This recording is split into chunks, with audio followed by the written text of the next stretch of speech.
The wind, a dry and rasping thing, clawed at the town of Creswell, Wyoming. It carried not rain, but the very soil of the prairie, a churning wall of grit and dust that scoured the paint from clappered buildings and turned the midday sun into a tarnished brass button pinned to a shroud of brown. Inside the Creswell bank, the air was thick with the scent of old paper-oiled steel and the fine, pervasive dust that seeped through every crack. A woman, small and timid, dressed in the muted gray of a sparrow, coughed delicately into a lace handkerchief. Her name for the purposes of this day was Mrs. Gable. She clutched the counter, her knuckles white, her breath coming in shallow, panicked bursts. "Please," she rasped, her voice thin against the howling gale outside. "A glass of water? I feel faint." The teller, a young man named Peterson, with more ambition than sense, glanced nervously at the door as the wind hammered against it. "Of course, ma'am. The dust gets to everyone." He turned, moving toward the small water cooler in the corner, his back to the counter, and the woman who was suddenly anything but faint. The moment his back was turned, Harriet Foster moved with a speed and precision that belied her frail disguise. Her eyes, no longer downcast and fearful, were the color of forged steel, sharp and focused. From a hidden pocket in her sleeve, she produced a small, intricately filed key. Her gloved hand slid across the counter, inserting the key into the lock of safe deposit box number 73. It was a lock she had studied for 2 days, sketching its details from memory after brief, fabricated visits to the bank. The key, a product of a jeweler's file and a judge's daughter's meticulous patience, turned with a soft, satisfying click. Dust filled the air. The lock clicked. Time was running out. She slid the metal box from its slot, her movements economical and silent. Inside, nestled on a bed of faded velvet, lay a single object, a gold pocket watch, its surface, a constellation of intricate engravings. As her fingers closed around its cool weight, the world outside the bank dissolved, the howl of the wind replaced by a memory vivid and agonizing. Robert, his face pale and smudged with dirt, his eyes wide with a terror she had never seen before. They were in the stable behind their St. Louis home, and the smell of hay and fear thick in the air. He pressed the watch into her hand, his own trembling violently. "Keep it safe, Hattie," he'd whispered, his voice cracking. "They're coming for me. Don't let them find this on me. Swear it." "Robert, what is this? What's happened?" she had asked, but there was no time. The sound of heavy boots on gravel, the shout of her father's name, had sealed his fate. He had given her a last desperate look, a look that would haunt her waking moments and poison her dreams, before turning to face the men who had come to arrest him for murder. A gust of wind slammed a shutter against the bank's window, shaking the building and pulling Harriet back to the present. Peterson was turning the glass of water in his hand. With fluid grace, Harriet slipped the watch into a hidden pocket, sewn into the lining of her modest dress, slid the empty box back into its slot, and turned the lock. She pulled her hand back, just as the teller placed the water on the counter. "Here you are, Mrs. Gable," he said, his smile reassuring. "Take your time." Harriet took the glass, her hand trembling convincingly now. "Thank you, young man. You're very kind." She took a small sip, her eyes demurely, lowered the heavy weight of the watch against her ribs, a cold, solid confirmation of her purpose. Her quest for justice had begun not with a cry for vengeance, but with a quiet, calculated act of theft. The watch that had condemned her brother was now hers, and with it she would unravel the lies that had sent him to the gallows. Weeks later, the stagecoach rattled to a stop, its wheels sighing in the thick dust of Creswell's main street.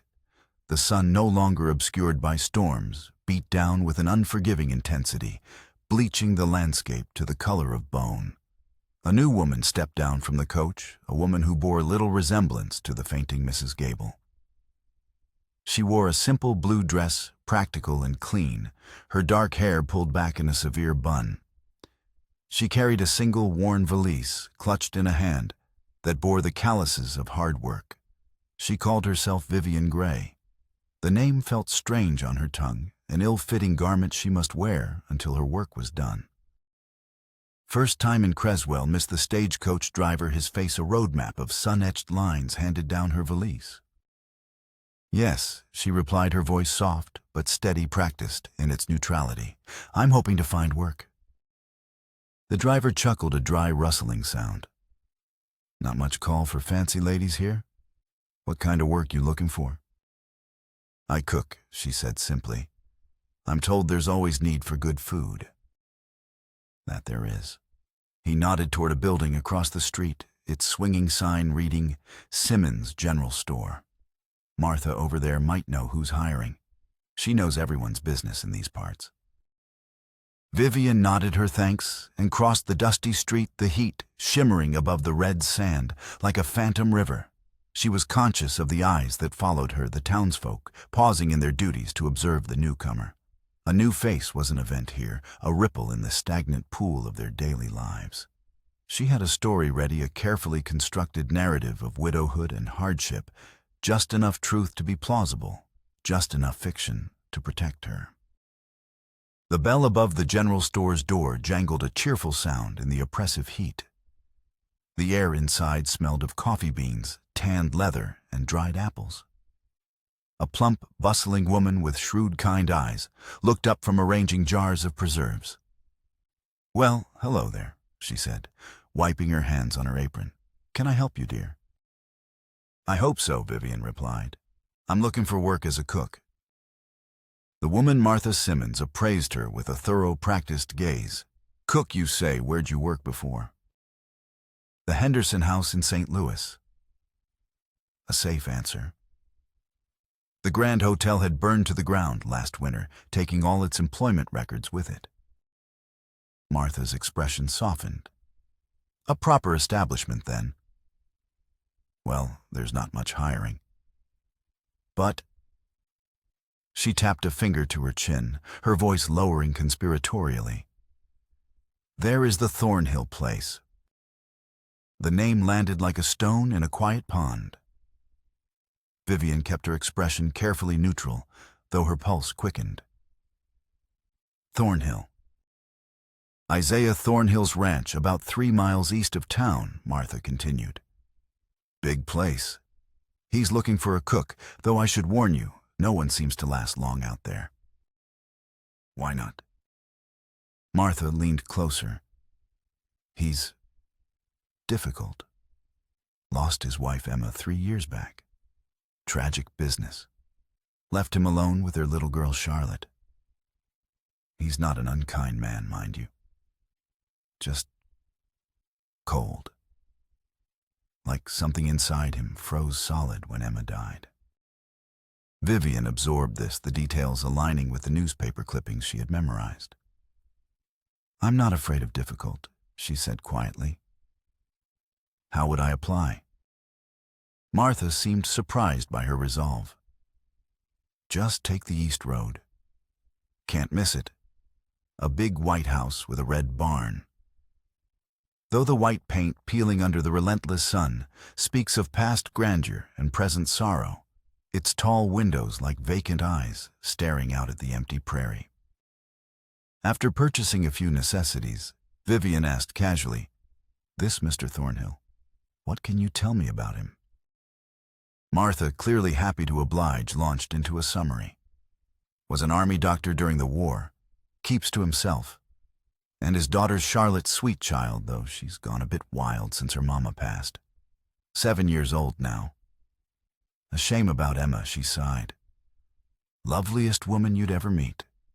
Had a way with plants. Her herb garden was the envy of every woman in the county. Vivian committed every detail to memory. She had found them, the family at the center of the tragedy that had destroyed her own. With determined steps, she left the cool dimness of the store and began the 3-mile walk east, the gold watch a secret weight against her heart, a constant cold reminder of her promise. The Thornhill Ranch materialized out of the prairie, a monument to endurance. The two-story house stood stark against the vast, unforgiving blue of the Wyoming sky, its grandeur muted by a palpable aura of neglect and sorrow. Vivian paused at the gate, her heart hammering against her ribs. This was the home of Emma Thornhill, the place where the chain of events that led to Robert's death had begun. Taking a deep, steadying breath, she pushed open the gate and walked up the path. Before her knuckles could touch the wood of the door, it swung open. The man who stood there seemed hewn from the same hard, unyielding landscape as his ranch. Tall and broad-shouldered Isaiah Thornhill had a face that might have been handsome were it not for the stern set of his jaw and the deep, weary lines etched around his eyes. His gaze, the color of a gathering storm, assessed her with a tired caution that spoke of too much loss. "Can I help you?" His voice was a low rumble like distant thunder. Vivian straightened her spine. "Mr. Thornhill?" "My name is Vivian Gray. I heard in town that you were in need of a cook." "Who told you that?" "Mrs. Simmons at the general store." He gave a curt nod, unsurprised. "The last one left 2 weeks ago. Didn't give notice." He made no move to invite her in. The silence stretched a test of her resolve. "I have experience," she offered. 3 years at the Henderson House in St. Louis." A flicker of something interest, perhaps, crossed his face. Then he asked the only question that seemed to matter to him, a question that was not about her skills, but about his pain. "Can you cook for a child who doesn't eat much of anything?" The simple, vulnerable query from a father at his wit's end cut through her rehearsed defenses. "Yes," she answered honestly. "My mother taught me that even the pickiest child can be tempted. It's about finding what calls to them." For a moment she saw the storm in his eyes quiet a brief clearing in the clouds. He stepped aside. "The kitchen's around back," he said gruffly. "I'll show you." It wasn't an offer of employment, but it was an invitation inside. Vivian had breached the fortress. She followed him through a house that felt preserved in amber, clean and orderly, but devoid of life. It was a place where grief had scrubbed away all traces of joy. The kitchen was large and well-equipped, but it too felt sterile, unused. "Room and board are part of the wages," he stated, nodding toward a small door off the kitchen. "You'll take your meals with my daughter Charlotte? I usually eat later." The unspoken message was clear. He kept himself apart. "When would you want me to start?" she asked, setting her valise by the large oak table. "Now," he said simply. "Charlotte will be home soon. She'll be hungry." With that he turned to leave, pausing only to add, "There are lanterns in the cupboard. Storm's coming in tonight." And then he was gone, leaving Vivian alone in the heart of the house, the heart of the mystery. She had arrived. The storm broke as she worked the familiar motions of chopping and stirring a calming rhythm against the rising tempest outside. Rain lashed the windows, and the sky bruised to a deep purple. By the time she slid a pan of biscuits into the oven, the kitchen was an island of warm, golden light in the darkening world. She heard the front door open, followed by a child's clear voice calling, "Pa, are you Holmes?"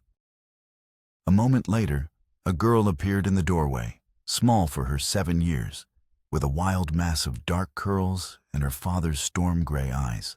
She stopped short at the sight of Vivian, her expression shifting from curiosity to a familiar weary caution.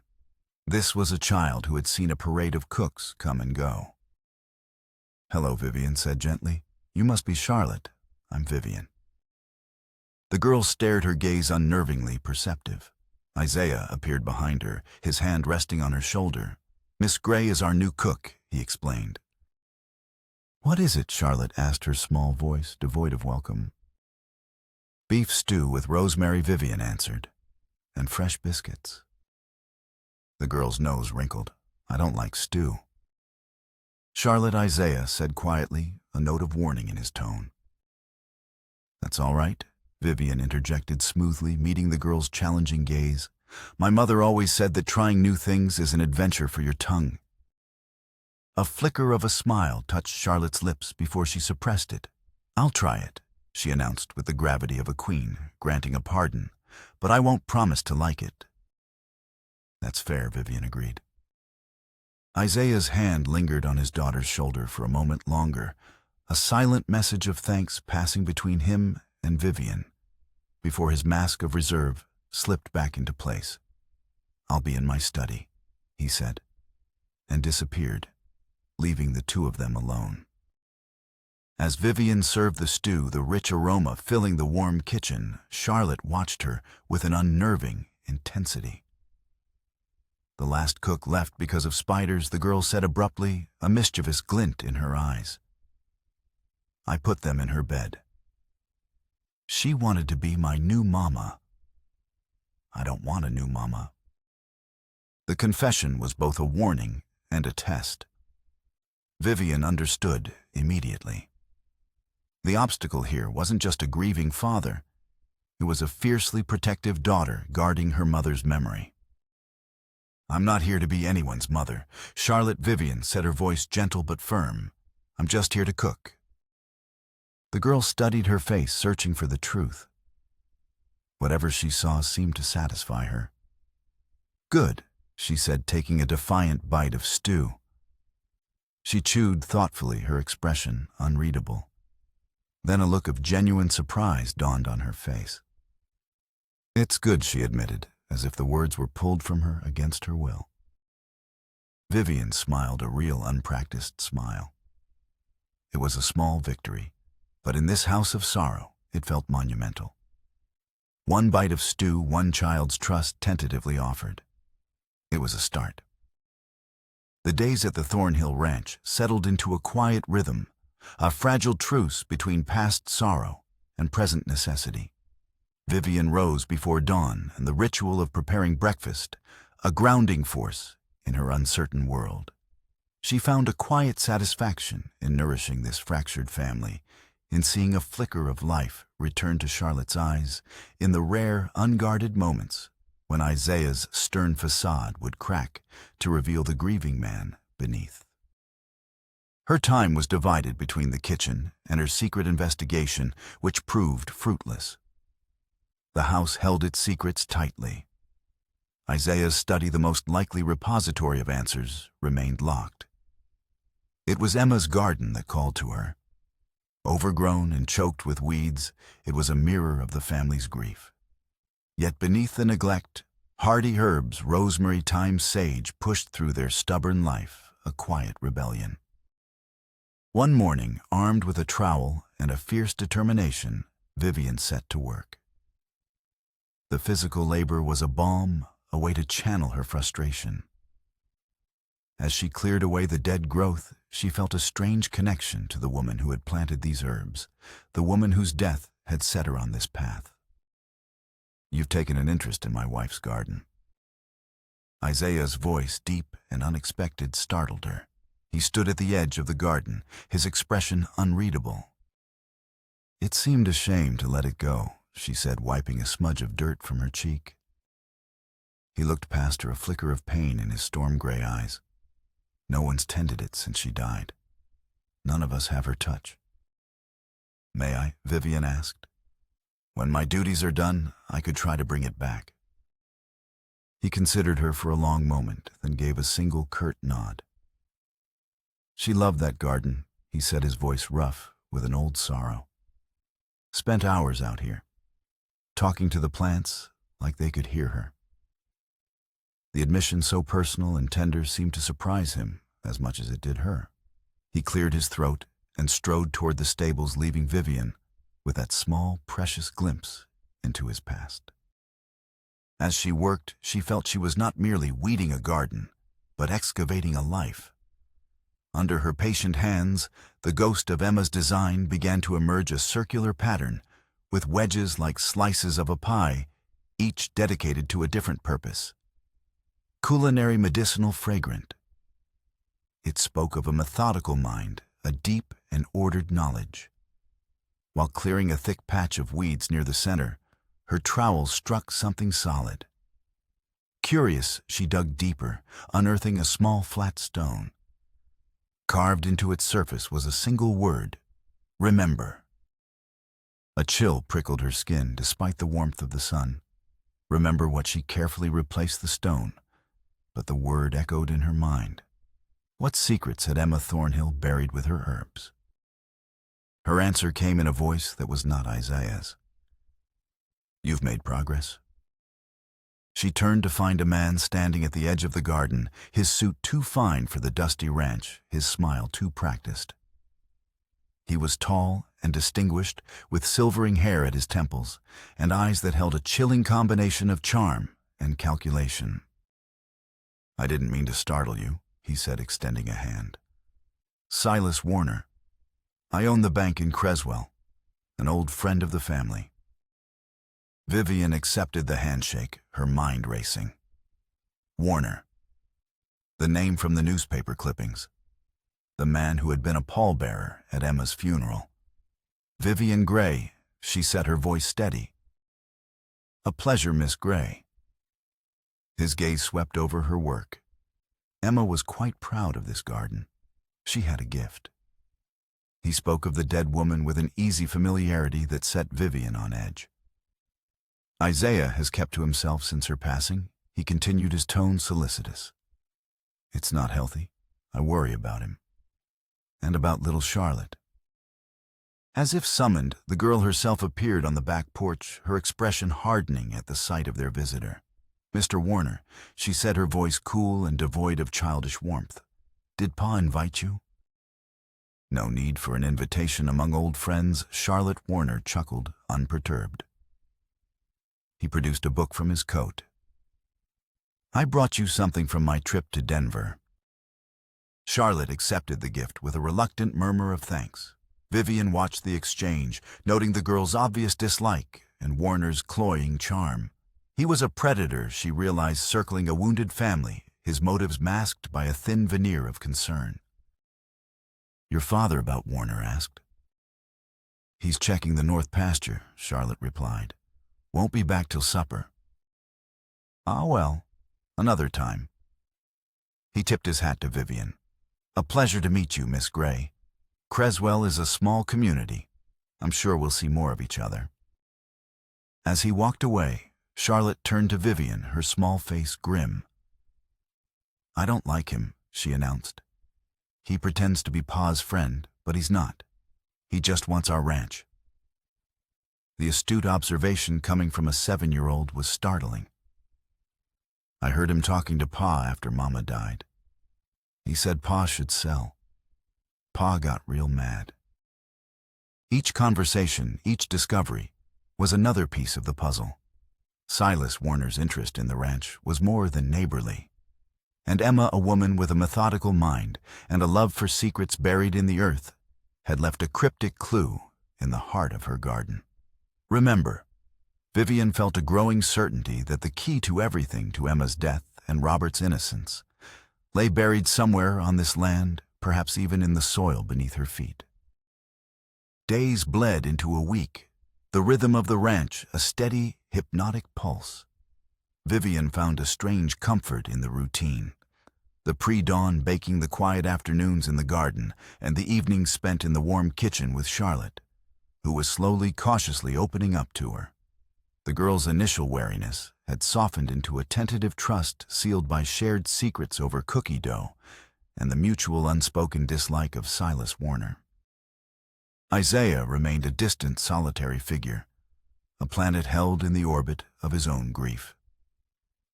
Yet Vivian noticed small shifts.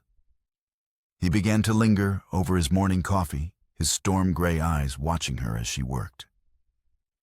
He started joining them for supper, sitting in silence at the head of the table, a brooding presence that was nevertheless a presence. He was a man thawing by imperceptible degrees. One evening, as rain from a summer squall tapped against the window panes, Charlotte sat at the kitchen table, arranging a collection of smooth gray stones she'd gathered from the creek bed. I talk to Mama sometimes, she said suddenly, her voice small in the quiet room. At night, when Pa thinks I'm asleep. Vivian's hands stilled in the bowl of dough she was kneading. What do you talk about? She asked gently. Everything. And sometimes the girl leaned forward, her eyes wide and serious. She answers me. Vivian felt a now familiar chill. She knew this was a child's way of coping, yet the conviction in Charlotte's voice was unsettling. Mama liked you working in her garden, Charlotte said, as if reporting a simple fact. She told me so last night. Before Vivian could respond, the back door opened, and Isaiah entered, bringing the scent of rain and damp earth with him. He paused, taking in the domestic scene, his daughter with her stones, Vivian with flour dusting her forearms, and for a fleeting moment, the weary lines around his eyes softened. Pa, Charlotte exclaimed, running to him. Look what I found. He crouched to her level, examining the stones, with a tender gravity that transformed his stern face. It was in these moments that Vivian saw the man he must have been, before loss had hollowed him out. He caught her watching, and a flicker of understanding passed between them, an acknowledgement of the fragile peace she had brought to his house. Family recipes are special that way. He remarked later, after Vivian mentioned the pot pie she was making was her mother's recipe. They carry memories. The observation was unexpectedly profound, and it created a small opening.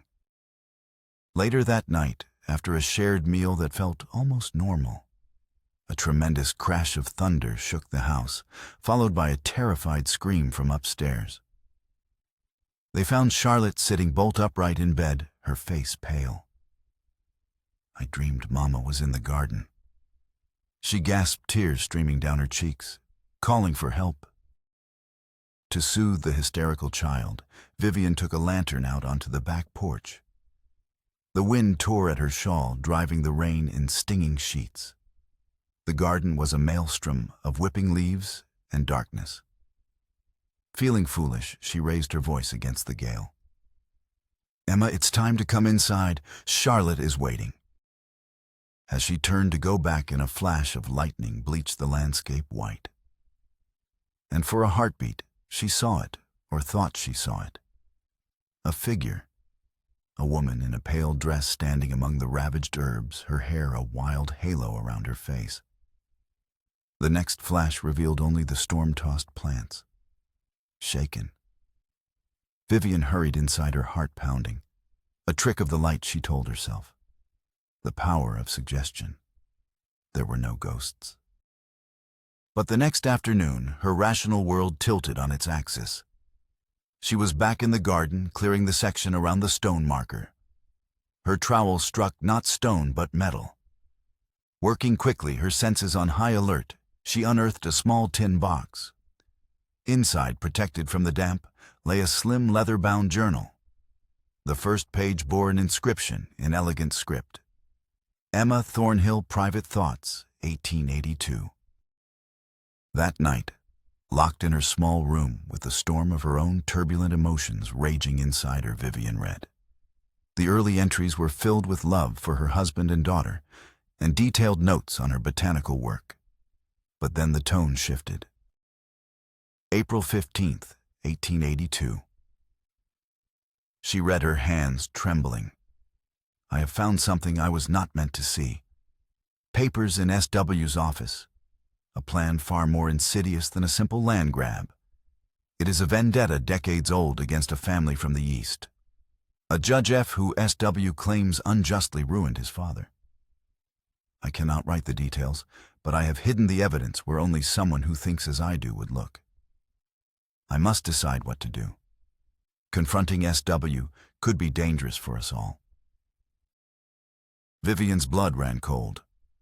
S.W. Silas Warner. Judge F. Judge Foster. Her father. This wasn't about land. It was about revenge. A long, patient, meticulous revenge plot aimed at her family.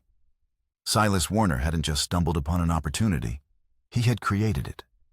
He had engineered the ruin of ranches, bought up land, and planned this railroad spur all as part of an elaborate scheme to destroy the Fosters.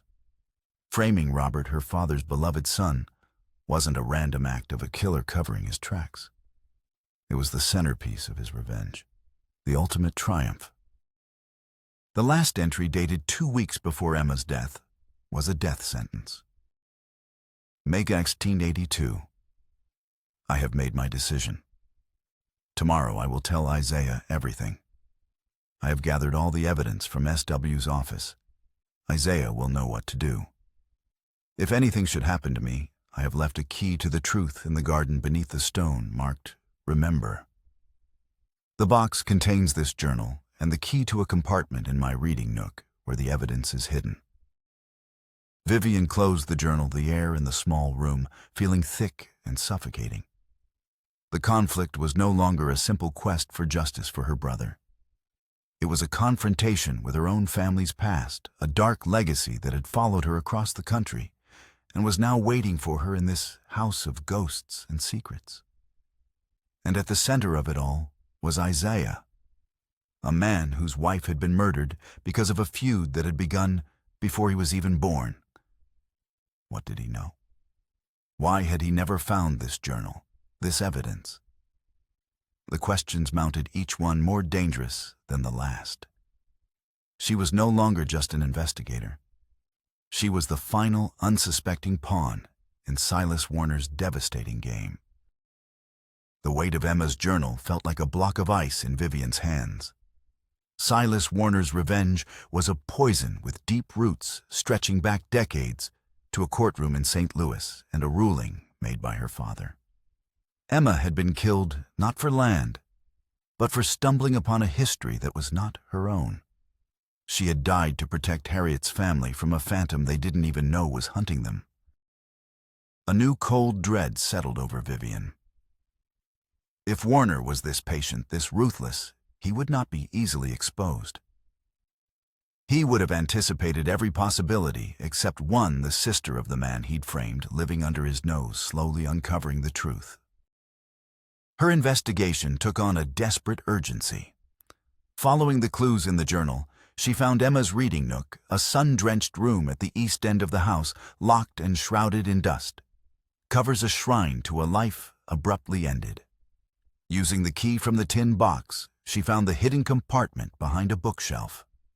Inside was a thick envelope containing the evidence, financial records, deeds from Warner's shell companies, and a letter outlining his plan to use a new railroad spur to force the sale of the Thornhill Ranch, the final jewel in his crown of vengeance.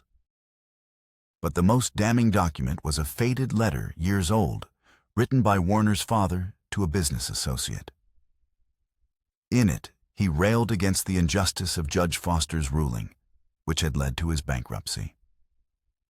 He wrote of his shame, his ruin, and his son Silas, who had sworn to one day restore the family's name and see that the Fosters paid their debt in full. The evidence was irrefutable, but it also presented a new terrifying puzzle. Why had Isaiah, a smart and capable man, never found this? Why was he still civil to the man who had murdered his wife? The answer came from an unexpected source. As her suspicions about Isaiah grew, Vivian began to search his locked study, picking the simple lock one afternoon while he and Charlotte were in town. Tucked away in his ledger, she found a letter from Silas Warner dated shortly after Emma's death. It was not a letter of condolence. It was blackmail. The letter referenced a specific date and battle during the war. It spoke of a regrettable incident in a field hospital, of a fatal surgical error made by a young, exhausted Dr. Thornhill. An error that had cost a decorated officer his life. An error that Warner, who had served as a quartermaster in the same regiment, had witnessed and documented. The letter was clear: if Isaiah ever pursued any unfounded accusations against Warner regarding Emma or his business dealings, Warner would see to it that Isaiah's military record and his reputation as a doctor were destroyed. He would be ruined, disgraced, and likely lose custody of Charlotte. The discovery hit Vivian like a physical blow. Isaiah wasn't complicit. He was a prisoner. He had been living a lie for 3 years, forced to tolerate his wife's murderer, to dismiss his own daughter's trauma, all to protect her from the fallout of his past. He had chosen to bear his secret guilt and his wife's unsolved murder in silence, rather than risk losing his child. Vivian now felt utterly, terrifyingly alone. She couldn't trust the law which had already failed her brother. She couldn't confide in Isaiah, who was trapped in his own web of secrets. And Silas Warner, she now realized, was watching her. He began to visit the ranch more often, his charming facade wearing thin. His conversations with Vivian were laced with subtle questions, testing her knowledge, her background. He would make cryptic comments about old debts and justice, for all his eyes boring into hers, searching for a flicker of recognition. He'd seen her in town talking to Martha Simmons, asking too many questions. He recognized the Foster intelligence, the quiet determination he'd seen in her father on the bench. He began to spread rumors in town that the new cook was an adventuress, that she had her eye on the widower's property. He was trying to isolate her, to discredit her, before she could act. Vivian knew she was running out of time. She had to force a confrontation to break the stalemate of secrets that held them all captive. But Warner was a spider, and she was walking knowingly into his web. The sky had been a menacing shade of bruised purple all day. The air grew heavy and still, the eerie silence before a storm. By late afternoon, the horizon was a churning wall of dust, the prairie wind rising to a mournful howl. It was the perfect stage for a final act. As the first gusts of grit-laden wind struck the house, making the windows rattle in their frames, a lone rider appeared, head bowed against the storm. It was Silas Warner. He'd come as Vivian knew he would, under the pretense of checking on them. Isaiah met him at the door, his face a granite mask. "Warner, you shouldn't have come out in this." "I was worried about you and the girl," Warner said, stepping inside and shaking the dust from his coat. His eyes immediately found Vivian, who stood by the hearth, a poker held loosely in her hand. Charlotte was safely in her room, told to stay there no matter what she heard. "How kind of you," Vivian said, her voice dripping with ice. Warner's smile vanished. The pretense was over. "You," he said, his voice a low snarl. "I should have known. You have your father's eyes. The same arrogant certainty." "You knew my father?" Vivian asked, playing her last card. "I knew the man who destroyed my family." Warner corrected his voice, rising with a long-suppressed rage. "Judge Daniel Foster. A pillar of justice, they called him. He bankrupted my father over a land dispute, a technicality of law. My father took his own life a month later, a ruined man. I swore on his grave that I would have justice, that I would take everything from the Fosters, just as he had taken everything from us." The confession, raw and venomous, filled the room. The wind shrieked outside a chorus to his hatred. The railroad, the land.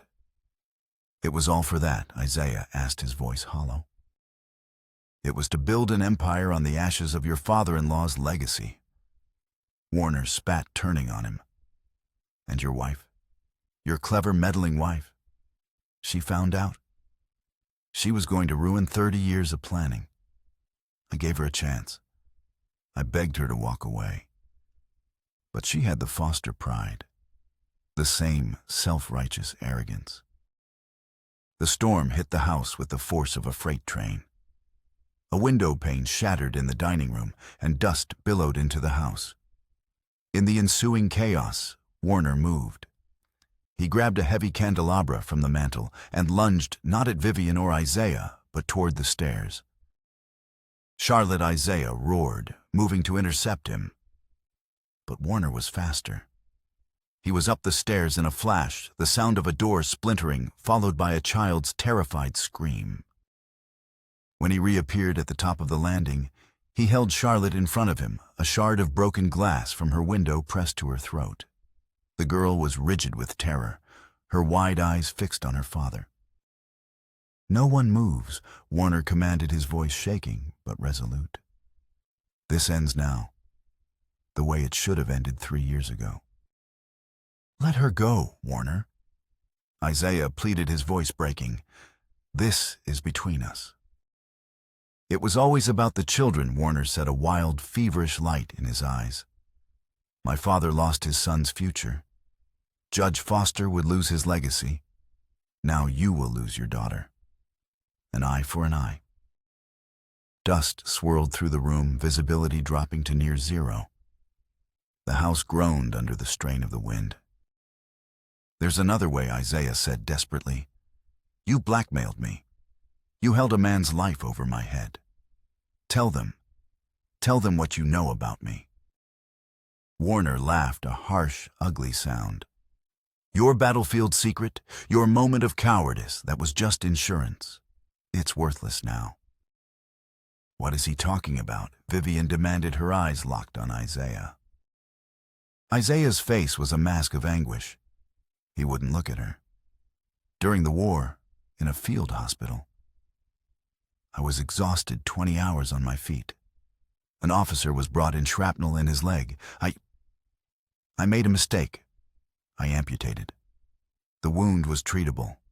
He died of shock on my table. Warner was there. He knew. He held it over me to ensure my silence about Emma." The confession, ripped from him after years of shame, hung in the dust-choked air. He had sacrificed his integrity, his wife's memory, to hide his failure. And in doing so, he had given her killer the perfect weapon. Seeing his father's breakdown, Charlotte did the only thing a child could do. She bit down hard on the hand that held her. Warner cried out in pain, his grip loosening for a fraction of a second. It was all Isaiah needed. He charged up the stairs, a father's protective rage giving him strength. He slammed into Warner, sending them both tumbling back into the hallway. Charlotte scrambled away down the stairs and into Vivian's arms. Upstairs, the sounds of a desperate struggle, grunts of pain and the splintering of wood, the thud of bodies hitting the floor. Vivian held Charlotte tight, shielding her from the sounds, her own heart hammering against her ribs. She saw the poker she had dropped lying near the hearth. Vengeance was there for the taking. An eye for an eye. Robert's face flashed in her mind. Just as she took a step toward the stairs, a single deafening gunshot echoed through the house, silencing the storm, silencing everything. For a heart-stopping moment, there was only the howl of the wind. Then Isaiah appeared at the top of the stairs. He was bruised, his shirt was torn, and in his hand he held a smoking pistol. Behind him, on the floor of the hallway, Silas Warner lay still. "Is he—" Vivian couldn't finish the sentence. "He's alive," Isaiah said, his voice ragged. "He went for my gun. It went off in the struggle. He's wounded." He looked down at the pistol in his hand, as if seeing it for the first time, then let it clatter to the floor. His gaze found Vivian's raw and stripped of all defenses. The storm had passed both outside and in. All the secrets were finally out, lying like wreckage in the dust-filled air. The dust began to settle, coating every surface in a fine, gritty film. In the eerie quiet that followed the storm's peak, the only sounds were the ragged gasps of 3 survivors and the distant, mournful whistle of the wind through the broken window. The sheriff, alerted by a ranch hand Isaiah had sent to town hours before, arrived as the sky was beginning to clear his horse, picking its way through the debris-strewn yard. He found Silas Warner slumped in the hallway, clutching a bloody shoulder, his arrogance replaced by the dull, vacant stare of a defeated man. Isaiah stood over him, not in triumph, but with the profound weariness of a man who had finally confronted his ghosts. In the storm's aftermath, the truth was laid bare. Warner was taken into custody, his whispered confession to the sheriff sealing his fate. The railroad executives, learning of the murder and blackmail, formally withdrew their proposal and severed all ties with Warner's enterprise. The threat to the Thornhill Ranch was over. That night, after Charlotte was safely asleep, exhausted but resilient, Isaiah and Vivian sat in the quiet, dust-covered parlor. The air between them was clean stripped of secrets. "I should have told you," Isaiah said, his voice raw. "About the blackmail, about everything. Emma died, and an innocent man was hanged because I was a coward. I couldn't face my own failure." "You were protecting your daughter," Vivian said softly. "You did what you thought you had to do." "And you?" he asked, his gray eyes searching hers. "You came here for revenge. For your brother." "I came for justice," she corrected gently. But somewhere along the way, in the garden, in the kitchen, it became about more than that. It became about a little girl who deserved a future, and a man who deserved to be free of his past. She looked at him, her heart open and vulnerable. "It became about you." He reached across the space between them and took her hand, his calloused fingers lacing through hers. "Harriet Foster came to this ranch seeking justice." He said, his voice thick with emotion. "I hope Vivian Gray will choose to stay and build a life." Months later, the Wyoming sun shone down on a small, peaceful cemetery. A new headstone, simple and dignified, marked the final resting place of Robert Foster. The inscription read, "An innocent man." Harriet, she was Harriet here at her brother's side, stood before the grave. The wind whispered through the tall grass, a sound no longer menacing, but gentle like a sigh of release. She took the gold pocket watch from her pocket, its surface gleaming. It was the object that had started everything, the symbol of Robert's condemnation. For weeks, it had been a talisman of her grief and rage.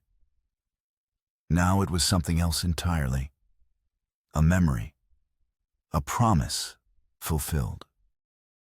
She knelt and placed the watch on the stone, letting its golden chain coil around the carved letters of her brother's name. It was not a treasure to be kept, but a story to be laid to rest. "It's over, Robert," she whispered. "Rest now." She stood, turned her back on the grave, and walked away, leaving the past where it belonged. The Thornhill Ranch was vibrant with life. Emma's herb garden, now fully restored, was a riot of color and fragrance, a testament to life's stubborn ability to heal and grow. In the center of the garden, where a cryptic stone had once hidden a dark secret, a new hole had been dug in the rich earth. Isaiah, Charlotte, and Harriet stood together beside it. In their hands, they held a small sapling, its leaves a tender, hopeful green. "Mama said you have to talk to plants to help them grow strong," Charlotte said, looking up at Harriet with a solemn expression. "Your mother was very wise." Harriet replied, her smile feeling as natural as breathing. Together, the three of them lowered the young tree into the ground. Isaiah shoveled the earth around its roots, his movements sure and steady. Charlotte patted the soil down with her small hands, and Harriet poured the first bucket of water, a baptism for their new beginning. They were not replacing what had been lost, but honoring its memory by planting something new, something that would grow strong and true over time, its roots intertwining deep in the Wyoming soil. They were a strange and wonderful new thing, a family forged in tragedy, bound by truth and reaching finally for the sun.